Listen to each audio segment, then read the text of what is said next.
very good morning to RANsquawk listeners. Just gone through 11 o'clock here in the RANsquawk headquarters for Tuesday 22nd of June 2010.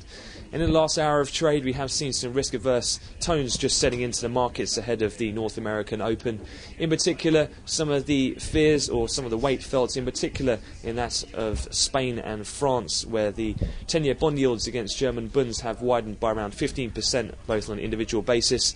Also, the banking stocks in particular in those countries have seen both the Spanish IBEX index and the CAC 40 in France underperform their European peers.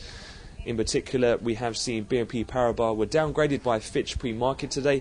They've all traded negative since the open. Also, Credit Agricole under a bit of pressure, fell around 5% at their session low after Emporeki, their Greek unit, has said that they'll make a loss for this year of around 750 million euros.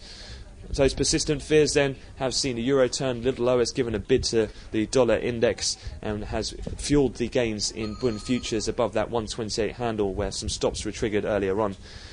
All of the European spreads then, and the peripheral spreads in particular, are seen marginally wider across the board.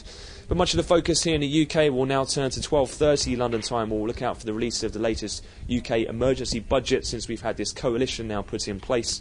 They'll be looking to outline the differences and the harsh spending cuts, which most expect to be the most harshest in some 30 years from the initial Labour ex-government and their March budget. We'll be looking out for such things as potential for a VAT tax hike to 20%, capital gains taxes to be changed, and various other tax changes, as well as looking for, as the OBR pointed out in the UK a few weeks back, potential for a lower borrowing amount as they try to address their severe deficit number in the UK. Other than that, for the US session, attention will turn to the housing market, where existing home sales will take the main focus. But we'll have another update to come from RANsquawk at the European cash close, so I wish you all a great trading day.